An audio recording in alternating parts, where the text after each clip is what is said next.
Assalamualaikum warahmatullahi wabarakatuh. Alhamdulillah wassalatu wassalamu ala habibina wa syafi'ina nabiyina Muhammad wa ala alihi wa sahbihi ajma'in. Allahumma 'allimna ma yanfa'una wanfa'na bima 'allamtana. Allahumma tahhir qulubana min nifaq wa a'malana min ar-riya' wa alsinatana min al-kadhib wa a'yunana min al-khiyanah innaka ta'lamu kha'inatal a'yun wa ma tukhfi as-sudur. Ya arhamar rahimin ya mujibas sa'ilin. Jemaah sekalian yang dimuliakan Allah Subhanahu wa taala, alhamdulillah kita sangat bersyukur kepada Allah Subhanahu wa taala karena Allah masih berkenan untuk memberikan rahmat, nikmat, taufik serta hidayahnya kepada kita, juga nikmat kesehatan jasmani dan rohani, sehingga dengan nikmat-nikmat tersebut kita masih istiqomah di dalam beribadah kepada Allah Subhanahu wa taala. Dan mudah-mudahan istiqomahan kita dalam beribadah kepada Allah betul-betul terjaga sampai detik-detik akhir ajal menjemput. Karena tidak ada orang yang paling bahagia di muka bumi ini melainkan ketika detik-detik ajal menjemput, ya, di dalam hatinya masih ada iman kepada Allah Subhanahu wa ta'ala. Maka di setiap Jumat para khatib itu selalu membaca satu ayat sebagai pengingat bagi kita yang merupakan bagian daripada khutbah Jumat, yaitu wasiat taqwa. Ya ayyuhalladzina amanu taqullaha haqqa tuqatih wa la tamutunna illa wa antum muslimun. Wa la tamutunna, itu di situ ada harfu taukid sebagai bentuk penegasan, jangan sekali-kali kita meninggal dunia dalam keadaan tidak membawa iman, karena itu perkara yang sangat berat. Kemudian di kesempatan ini, sebagaimana tema yang sudah disampaikan, kita membahas terkait dengan sebab-sebab, ya, seorang penuntut ilmu atau seorang thalabul ilmi ini terhalang untuk mengamalkan dan menyebarkan ilmu. Kok bisa orang belajar kok kemudian terhalang untuk mengamalkan ilmu? Dan itu sudah dibahas oleh para ulama,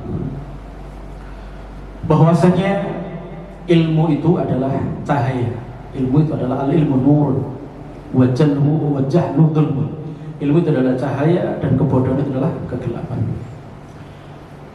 Kemudian mestinya ketika seseorang itu memiliki ilmu, maka hidupnya itu pasti akan tercerahkan dengan ilmu itu. Bukan malah kemudian orang itu memiliki ilmu tapi justru hidupnya malah gelap. Ya, berarti kan tidak sukar. Ada seorang ulama yang menulis kitab Ta'limul Muta'allim, Syekh Ar-Zurruzi rahimahullah ta'ala, yang juga dipelajari di beberapa pondok, ya banyak. Itu adalah kitab terkait dengan adab. Ada juga namanya Ta'dhibul Ilmi yang ditulis oleh Syekh Al-Utsaimin. Beliau adalah ulama yang sekarang ini sanadnya tertinggi, ya, sanadnya tertinggi. Memang beliau alim sekali, yang sekarang masih hidup dan mengajar di Saudi. Apa kata Syekh Zurruzi? Inni ra'aitu fi zamanina katsirun min tullabil ilmi yajidduna fil ilmi wa la yasilun. Aku dapati di zamanku itu banyak orang-orang yang begitu semangat dan bersungguh-sungguh dalam thalabul ilmi. Wa la yasilun, tapi mereka tidak sampai pada tujuan ilmu itu sendiri. Wa yuhramun, mereka terhalang. Terhalang dari apa? Terhalang daripada buah ilmu. Dan buah ilmu itu adalah amal. Kenapa kata beliau? Li'annahum akhta'u tara'iqahum. Karena orang yang belajar ilmu ini salah caranya dalam dia belajar. Ya. Maka thalabul ilmi itu bukan sekedar perintah. Bagaimana Rasulullah SAW menyampaikan utlubul ilma minal mahdi ilal lahad, tuntutlah ilmu sejak dari buayan sampai menuju liang. ada hadis yang masyhur tapi sebenarnya itu dhaif. Utlubul ilma walau bisin. Ya. Tetapi itu sebagai motivasi saja terkait dengan ilmu, tapi bukan hadis. Nah, ini menunjukkan bahwa bagaimana mungkin thalabul ilmi yang menjadi salah satu ibadah yang harus dikerjakan oleh orang-orang yang beriman secara khusus, dan mestinya adalah semua manusia. Namun kemudian usaha mereka mendapatkan ilmu itu, ketika mendapatkan kemudian mereka tidak bisa mengambil faedah sama sekali. Itu karena salah di dalam mereka belajar, salah meniti cara dalam belajar. Nah, kemudian bagaimana supaya ilmu kita itu bernilai? Ya. Makanya ada orang itu yang punya ilmu, ilmunya barokah. Ada yang ilmunya itu yang tidak barokah. Ya, tidak sedikit juga banyak orang yang masya Allah ayatnya hafal, hadisnya hafal. Ya. Namun pada prakteknya dia sama sekali tidak menunjukkan amal atau perbuatan sesuai dengan apa yang dipahami, dihafal daripada ilmu itu. Berarti kan nggak barokah. Ada juga orang yang nggak hafal ayatnya, nggak hafal hadisnya, cuma pernah saja mendengar gitu. Ada seorang ustadz mungkin atau seorang kiai begitu menerangkan terkait dengan masalah agama dengan ayatnya, hadisnya, tapi beliau mengingat intinya sih. Lalu kemudian diamalkan lah. Itu namanya barokah. Oleh karena itu para ulama menyebutkan al-alim la ya'malanna bi ilmihi sawfa yu'adzabu qabla ubadil wathan. Seorang penuntut ilmu atau orang yang berilmu yang tidak mengamalkan ilmunya itu akan diazab oleh Allah sebelum para penyembah berhala. Padahal kita tahu bahwa dosa yang paling tinggi itu adalah syirik. Berarti orang yang paling buruk sedunia itu adalah orang yang berbuat syirik. Namun ada orang yang azabnya itu didahulukan daripada orang-orang yang melakukan dosa yang paling besar itu. Siapa? Al-alim la ya'malanna bi ilmihi. Jadi orang yang berilmu namun dia tidak mengamalkan ilmunya. Di dalam qaul yang lain, kam min qari'il Qur'an wal Qur'an yal'anuhu. Berapa banyak orang yang membaca Al-Quran namun Quran nanti menjadi hujah atasnya. Artinya Quran itu justru melaknatnya dia di kemudian hari. Na'udzubillah min dzalik. Nah, yang pertama yang harus kita pahami bahwa thalabul ilmi itu adalah ibadah. Karena ibadah, salah satu di antara rukun ibadah itu adalah niat. Niat. Yang pertama adalah niat. Apa? Sebagaimana hadis Rasulullah SAW yang diriwayatkan oleh Umar bin Khattab radhiyallahu anhu, bahwa beliau pernah mendengar Rasulullah SAW bersabda, innamal a'malu binniyat wa innamal likulli imri'in ma nawa. Sesungguhnya setiap segala sesuatu ditentukan oleh niat, dan seseorang itu akan mendapatkan sesuai dengan niatnya. Lalu bagaimana supaya orang itu belajarnya tidak sia-sia? Kesungguhnya dalam belajar tidak sia-sia. Pertama, sebelum dia belajar, dia harus menata niatnya. Lalu apa niatnya bagi seorang penuntut ilmu? Adalah yang pertama ridhallah. Yang bagi talibul ilmi ayyanwiya ridhallahi azza wa jalla. Yang pertama adalah dia harus meniatkan bahwa dia thalabul ilmi itu adalah untuk mendapatkan ridha Allah. Li raf'il jahli an dhihni, untuk mengangkat kebodohan dari otaknya. Dia niat belajar itu bukan hanya menjadikan ilmu itu sebagai wawasan dalam dirinya saja, atau bahkan mungkin ingin dianggap dia adalah orang alim, orang yang sudah hafal ini, hafal itu, atau orang yang supaya dia dianggap orang yang paling pintar berdebat. Sebatas hanya itu. Padahal ilmu itu adalah lil amal. Maka pertama kali orang menuntut ilmu itu niatnya adalah ridha Allah. Lebih-lebih bahwa thalabul ilmi itu adalah ibadah, maka wajib niatnya adalah ridha Allah. Ada seorang ulama mengatakan, ini perkataan Ibnu Mubarak,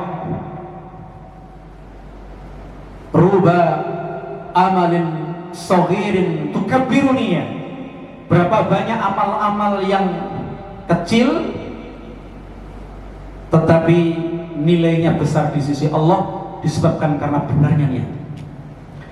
Kam min amalin kabirin tusakhiruniyah, berapa banyak amal-amal yang nampak besar di mata manusia tapi ternyata kecil di sisi Allah karena salah niat. Syekh Az-Zarnuji juga mengatakan dalam kitabnya ya, bahwa berapa banyak amal-amal yang secara bentuk dohirnya adalah amalan dunia tetapi berubah menjadi amalan akhirat karena benarnya niat. Contoh orang pintar ngelas itu wajib apa enggak? Ngelas enggak wajib. Tapi kalau jenengan pintar ngelas kemudian dibuat untuk mencari nafkah, untuk menghidupi keluarga, berarti kan niatnya benar untuk ridha Allah. Maka ngelas itu berubah statusnya menjadi apa? Amalan akhirat. Bengkel juga berapa banyak kam min amalin yatasawwaru bi suratil akhirah, berapa banyak amal-amal yang bentuk dohirnya itu adalah akhirat. Contoh adalah orang membaca Al-Quran, jelas akhirat baca Quran. Tapi ketika dia membaca itu niatnya membagus-baguskan suaranya supaya kemudian apa? Supaya didengar oleh orang, supaya dianggap bahwa dia ini pinter baca Al-Quran niatnya. Meskipun bentuknya adalah akhirat, berubah statusnya menjadi amalan dunia karena salah niat. Maka niat ini sangat penting. Maka jangan sampai sekecil apapun dari kebaikan itu luput dari niat. Karena niat itu sebagai rukun daripada amal ibadah yang kita kerjakan. Bahkan Rasulullah SAW pernah bersabda, ya, man talabal ilma mimma yubtaghu bi wajhallah la yata'allamuhu illa liyusiba 'aradan minad dunya lam yajid rihal jannah. Siapa yang menuntut ilmu, yang maksudnya ilmu yang dia pelajari ini ya adalah dia harus berharap wajah Allah, niatnya karena Allah, tapi dia tidak mempelajari ilmu itu kecuali untuk mendapatkan sedikit dunia. Ya, saya ingat itu adik saya waktu kecil ditanya bapak saya, "Nak, kenapa kamu kok sowan matematika?" "Pak, nek pinter matematika itu engkau gampang dari duit." Jadi tujuannya belajar matematika supaya cari uang. Saya pernah ketemu seorang ustadz itu, ditanya itu, "Antum kerjanya apa?" Itu. Saya ngajar apa? Bahasa Inggris. Ya, ngajar bahasa Inggris. Subhanallah, bagus. Tak pikir mau dimarahi, bahasa Inggris. Apa kata beliau? Bahasa Inggris itu pun menjadi perkara yang penting ketika antum melihat Inggris itu untuk apa? Memahamkan umat terkait dengan nilai-nilai kebaikan dan kebenaran. Ada Dr. Samsi orang Indonesia sekarang menjadi ketua masjid di Washington DC kalau nggak salah, atau di Amerika. Ya. Masya Allah bahasa Inggrisnya bagus sekali dan banyak orang Kristen yang asli masuk Islam gara-gara penjelasan beliau dengan bahasa Inggris. Ya, kita jangan terlalu saklek, wajib belajar bahasa Inggris, orang kuburan dan tahu bahasa Inggris. Itu terlalu naif. Ya. Kita di Amerika itu nggak mungkin bahasa Jawa. Ya, jangan terlalu itu. Ya.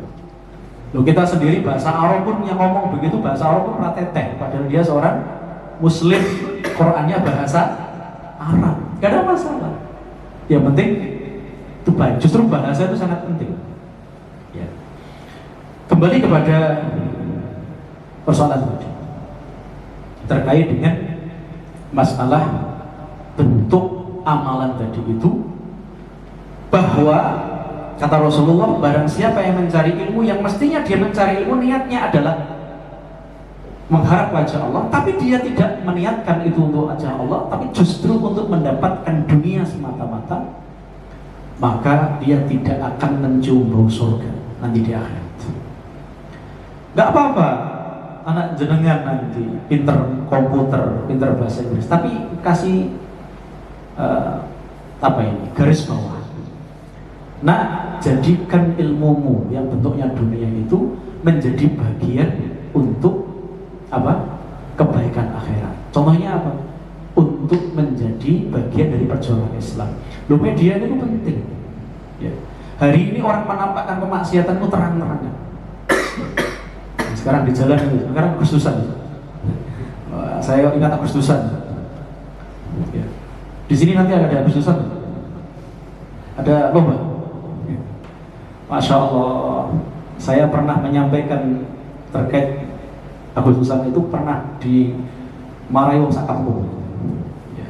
Ya sebenarnya saya baik gitu. Kan saya mengingatkan gitu. Karena dulu ketika saya saksikan di mata kepala itu, sekarang saya tanya sedikit, ini keluar dari tema, tapi ini pentingnya tadi niatnya tadi itu. Dan ada hubungannya dengan sebab kenapa ilmu itu kok nggak berlaku dalam diri kita, padahal kita tahu yang benar itu seperti itu. Tapi kenapa nggak berlaku dalam diri kita? Ya sebenarnya diantaranya adalah seperti itu. Agustus itu kan dibuat sebagai sarana untuk bersyukur atas kemerdekaan, kan begitu toh? Bahkan dalam Undang-Undang 45 tegas, dalam Piagam Jakarta juga tegas, berkat rahmat Allah. Jelas. Berarti orang Indonesia paham betul bahwa kemerdekaannya itu atas hadiah dari Allah, bukan dari Belanda, bukan dari Jepang, bukan dari Amerika, bukan. Ya. Kemerdekaan itu adalah sebuah nikmat, dan tentu nikmat kemerdekaan itu bukan sekedar nikmat besar itu. Masya Allah, nikmat besar. Namun kemudian pada prakteknya justru dalam Agustusan itu banyak yang kemudian tidak menghadirkan syukur kepada Allah, tapi justru merendahkan nilai-nilai daripada syariat Allah. Mau diambil, ini bukan berarti saya mengharamkan perayaan loh ya. Tapi banyak loh perempuan jadi laki-laki, laki-laki jadi perempuan. Loh itu guyon itu, tapi guyon itu nggak boleh loh. Kebenaran dalam syariat itu meskipun guyon itu nggak boleh. La'anallahul mukhannisin wal mukhannisat. Allah melaknat laki-laki yang jadi perempuan, perempuan yang jadi laki-laki. Bahkan ada ayat yang turun terkait umat kemerdekaan itu. Surat apa? Surat apa, Pak? Idza jaa, surat apa itu? Surat An-Nasr. Kamu bisa jawab, boleh ulang. Idza jaa nasrullahi wal fath. Ayat ini berkenaan dengan Fathul Mekah. Ibnu Abbas ketika ditanya radhiyallahu an, ayat ini sebenarnya adalah tanda kegembiraan sekaligus kesedihan. Kenapa? Dengan turunnya surat ini maka berakhirnya risalah Rasulullah SAW. Artinya akhir daripada umur Rasulullah. Namun kita ambil dari sisi tadi, jika datang pertolongan Allah, wal fath, kemenangan kemerdekaan, apa yang diberitakan Allah? Fasabbih bihamdi rabbika wastaghfir. Ketika Allah kasih nikmat berupa kemerdekaan ini, ya, ini adalah konteksnya di Mekah pada waktu Fathul Mekah yang dikuasai oleh kafir Quraisy, kemudian Allah berikan kemerdekaan. Masya Allah, Rasulullah beliau ini ketika masuk Mekah setelah Fathul Mekah itu, sejak kurang sekian ratus meter itu beliau tidak mau mendoakan, nggak berani mendoakan itu. Beliau begini naik kuda, udah unta itu begini. Apa? Betul-betul menghadirkan hati takzim kepada Allah. Nah, kalau kita kan enggak toh, masuk Masjidil Haram di gerbang pertama langsung selfie. Bro, saya posisi sudah di sini loh ya. Rasulullah mau masuk kota Mekah saja, Pak, menundukkan sebagai tanda apa? Tunduknya Rasulullah kepada Allah Subhanahu wa taala. Nah, yang diperintahkan pertama kali adalah sucikan asma Allah. Kemudian dengan apa? Memujinya. Fasabbih bihamd, sucikan asma Allah dengan cara apa? Memuji Allah. Kemudian mohon ampun. Ini panduan dari langit, panduan dari Allah. Bagaimana seorang muslim ketika menerima kemerdekaan itu hadirkan hati untuk memuji Allah, memurnikan asma Allah, mensucikan asma Allah, memuji Allah dan beristighfar. Kita kembali di saat Agustusan, justru yang kita tampilkan adalah hal-hal yang menjadikan murkanya Allah. Ya tadi, laki-laki jadi perempuan, perempuan jadi laki-laki. Terus kemudian, Masya Allah, gitu kan? Sholatnya kadang-kadang apa? Minimal dijamak, gitu ya. Kalau nggak dijamak berarti hilang.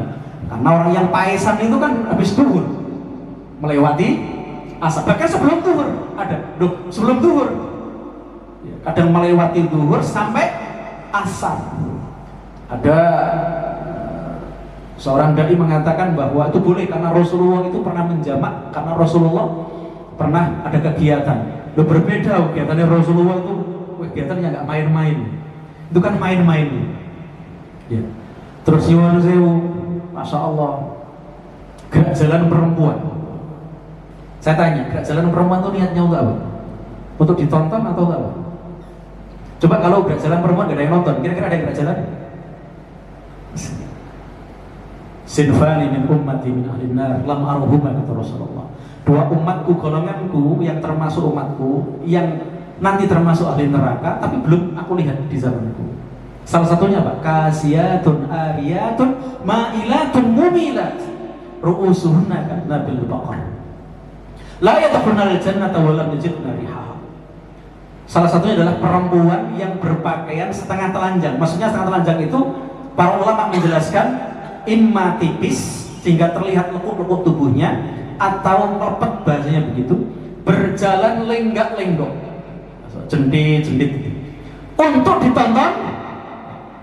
Pak, saya tanya jujur, ini nggak ada hubungan yang saya jujur tanya jenengan, kira-kira loh istri jenengan ikut diplototi dari sejak jenengan bawa istri keluar sampai berapa itu, kira-kira jenengan gimana? Bangga atau betul?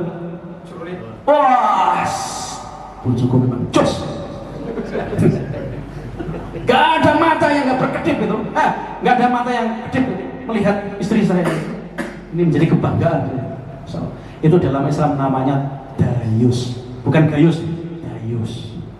Orang yang gak punya cemburu terhadap istrinya yang berbuat maksiat. La yadkhulu apa? La yadkhulu nal jannah dayus. Dayus itu gak akan masuk surga. Hari ini bangga, istrinya kalau tampil seksi itu bangga. Ya, wajar Pak hari ini itu. Ya. Kemudian terjadi banyak perseling. Islam itu benar. Saya pernah dibantah. Loh, apa bedanya perempuan yang pergi ke pasar? Beda. Perempuan ke pasar itu hajjah syar'iyyah. Hajjah syar'iyyahnya apa? Masar untuk beli kebutuhan pokok, bukan niatnya untuk mejeng. Tapi kalau gerak jalan perempuan niatnya untuk dia apa? Tonton. Belum lagi hari ini, nggak tahu di Paciran, berondong ke timur sampai kampung saya itu 100% ada satu kampung itu seluruh RT serempak joget semua. Nah yang joget itu mama.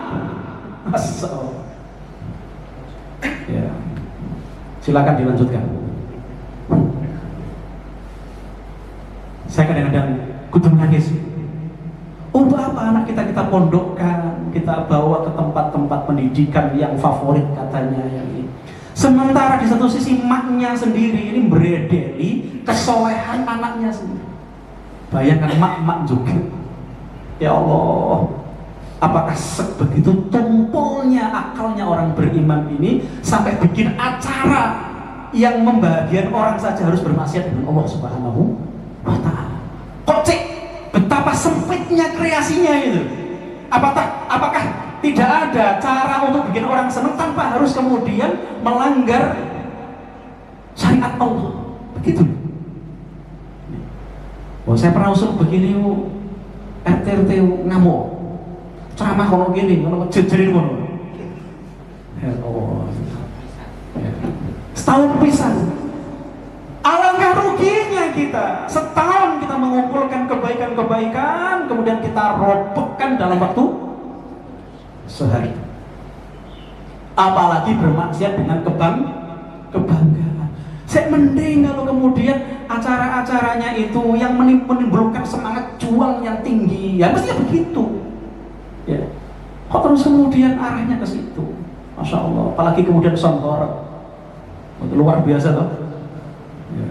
Loh, sebenarnya yang punya songgorek itu ganjarannya luar biasa kalau tepat sasaran. Tapi kalau dibuat merobohno kacanya masjid musola kita lewat yuk. Masya Allah, maghrib itu masih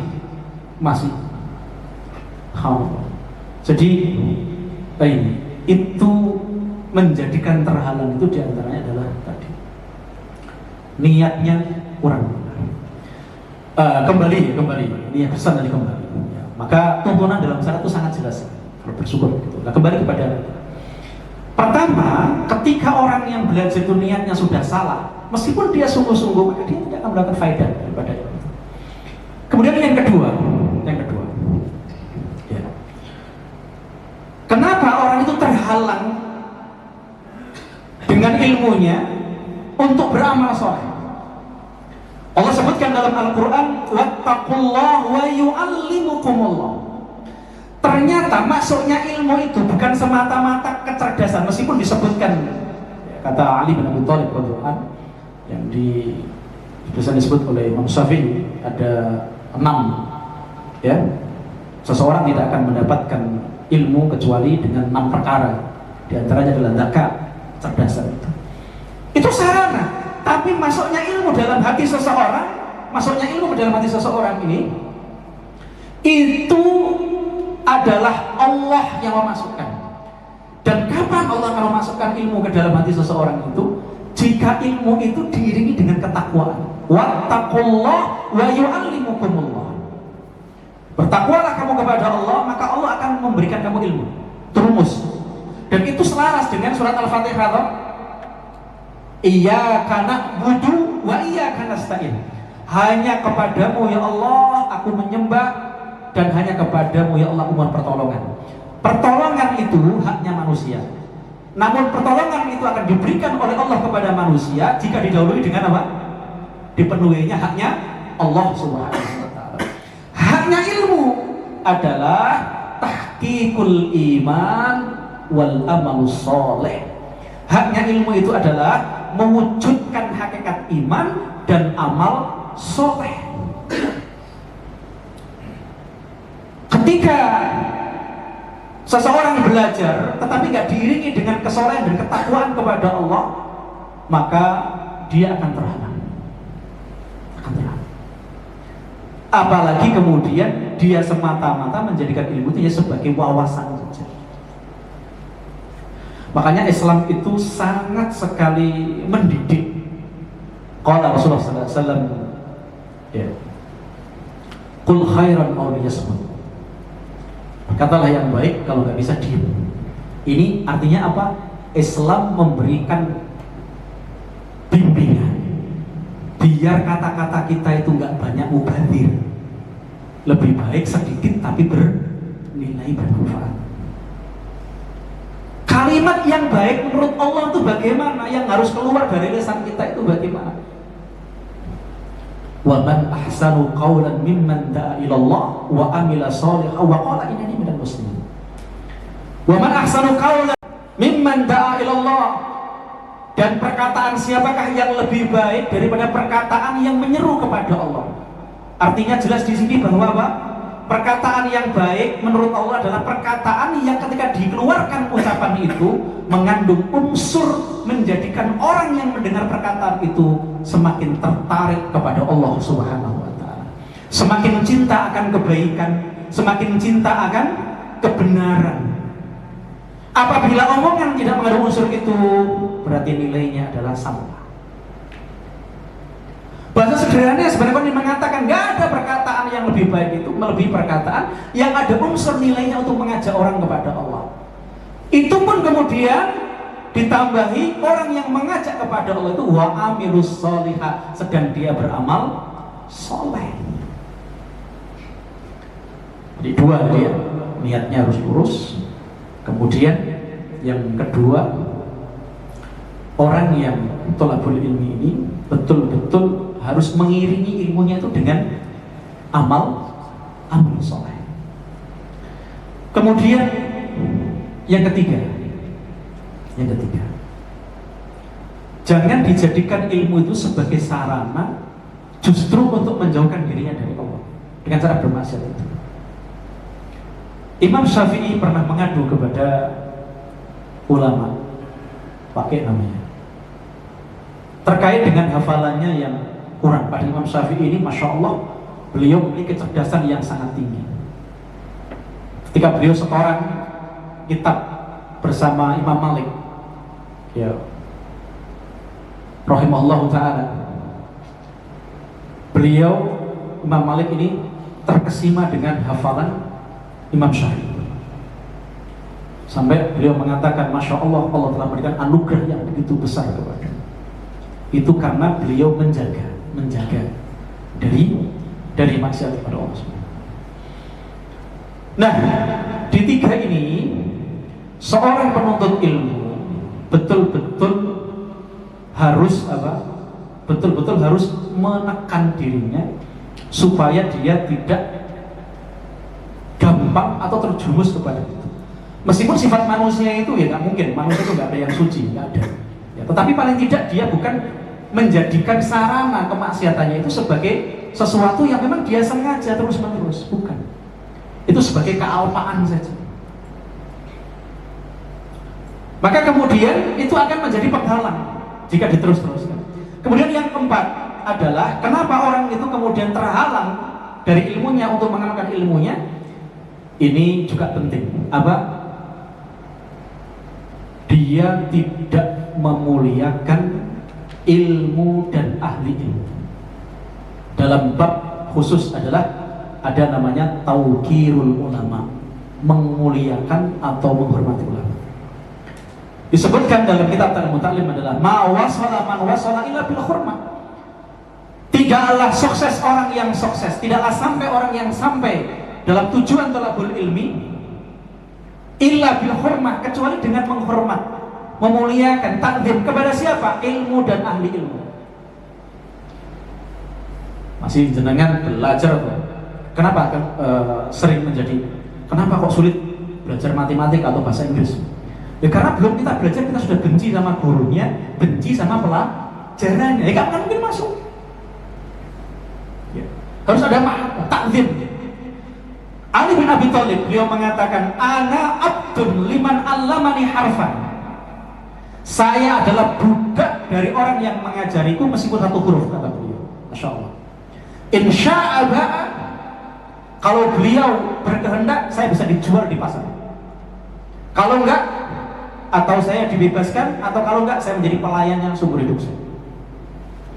Ini karena beliau begitu memuliakan orang yang mengajari dia ilmu. Imam Abu Hanifah itu pernah ngasih, ya ini bukan bermaksud kemudian tertuju kepada saya, tapi ini adalah saya kepada guru anak saya, ya, saya kepada guru anak saya. Imam Abu Hanifah itu pernah ngasih guru anaknya itu 90 juta hanya karena syekhnya itu, gurunya itu mengajari anaknya surat Al-Fatihah. Masya Allah. Anak yang jenengan khatam 30 juz, ustadznya jenengan paling ingat bu. rata pati setek pribadi ya. Buta ya. Sekarang itu kenapa banyak orang yang nggak soleh itu? Wong tuane dewi nggak paham. Dulu ketika saya kecil itu kalau pulang nangis ngadu karena dijewer guru, orang tambah dalam tambah ditambahin sama saya. Itu dulu. Kalau sekarang anak ngadu sama bapak, datang bawa pengacara. Itu kelebihan orang sekarang. Makanya anak yang pinter-pinter di pokoknya itu. Nggak ada hormat tuh sama gurunya. Ya. Itu berlaku.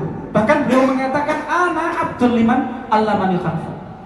Imam Abu Hanifah memberikan 90 juta kepada guru anaknya yang mengajari surat Al-Fatihah. Ketika ditanya, wahai imam, kok banyak sekali? Apa kata beliau? Wallahi demi Allah, kalau sekiranya hari ini saya punya uang lebih dari 60 juta, saya akan kasihkan kepada kamu, wa syekh, takliman li kitabillahi ta'ala, sebagai penghormatan saya kepada Al-Quran yang kau ajarkan kepada anakku. Berarti adab kepada guru itu menjadi bagian bermanfaatnya. Ini ada kisah. Jenengan sudah ngantuk, khusuk. Saya khawatir jenengan tertekan. Tertekan apa betul Pak? Khusuk. Hah? Ini betul. Saya punya kisah ini, bapak saya kisah kakak kelasnya itu masyhur, paling cerdas di sekolahan itu, paling cerdas. Allah takdirkan sebelum beliau meninggal saya ketemu orangnya dan saya mengaku dia memang cerdas, masya Allah. Jadi nadom itu hafal semua. Beliau ini suatu ketika diajar sama gurunya, karena mungkin gurunya itu tidak lebih pintar daripada dia, cerdas memang. Diakui satu sekolah. Akhirnya mungkin dia meremehkan gurunya. Begitu gurunya merasa tersakiti, akhirnya beliau tuh ngucap, le, jane sampean iku pinter. Bahkan saat sekolahan gurumu kabeh ngakoni nek sampean pinter, tapi ilmu mulai ramah. Begitu gurunya ngomong begitu, setelah lulus itu satu kelas temannya, dia dari dokter, ada yang jadi kiai, dia jadi apa coba? Jadi dukun. Jadi dukun. Betul itu. Masya Allah. Alhamdulillah. Yang selalu berhubungan dengan jin dan sihir. Kalimat guru itu sepadan dengan orang tua. Karena para ulama mengatakan seorang guru yang mengajari kamu satu huruf dalam ilmu agama, fahuwa abuka fiddin. Dia adalah orang tua kamu dalam agama. Maka disebutkan itu kan, kalau orang tua itu adalah orang tua biologis yang orang tua kandung, kalau guru adalah orang tua ideologis. Ketaatan. Maka kemudian ridho, bahkan ada seorang ulama itu menyebutkan, ya, beliau ini adalah seorang qadhi yang alim betul. Suatu ketika ada syekhnya itu datang ke sebuah kampung, yang kampung itu tetangga qadhi zaman dulu itu hafidhul Quran, hafidhul hadis. Begitu kemudian datang di situ, para santrinya itu mengunjungi syekhnya tadi. Satu orang yang nggak mengunjungi qadhi tadi, ya, seorang qadhi. Begitu kemudian lain hari ketemu sama syekhnya, nah, semua temanmu mengunjungi aku, kamu kok enggak?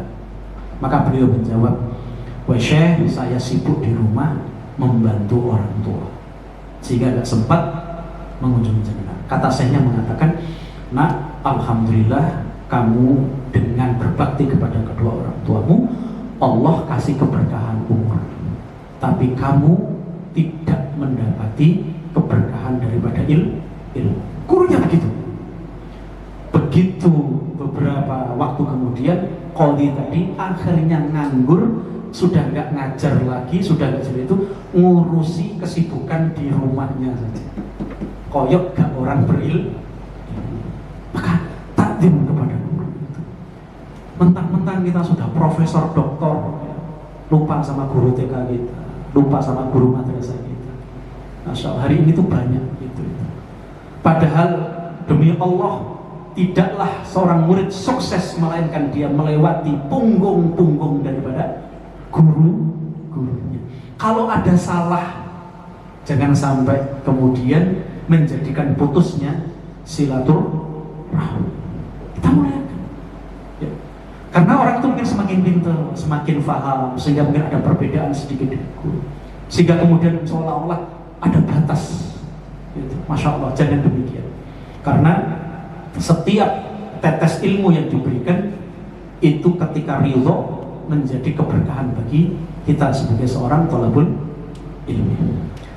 Inilah beberapa hal, dan mungkin masih banyak, tapi cukup. Mudah-mudahan kita terjaga dari hal-hal tersebut sehingga keberkahan ilmu yang ada pada diri kita, meskipun itu sedikit, tetapi betul-betul bermanfaat untuk kita semua. Jadi ini penting sekali, karena supaya kita ini kesungguhan kita untuk thalabul ilmi itu berapapun itu supaya bernilai, maka hadirkan hati terkait hal-hal yang bisa menjadikan ilmu itu barokah, bukan sebaliknya menjadikan ilmu kita tidak barokah karena melakukan sebab-sebab yang sebab-sebab itu berpotensi besar untuk menjadikan ilmu kita ini tidak barokah. Barakallahu fikum ajmain. Subhanallahi wa bihamdihi, asyhadu an la ilaha illa anta, astaghfiruka wa atubu ilaik. Assalamualaikum warahmatullahi wabarakatuh.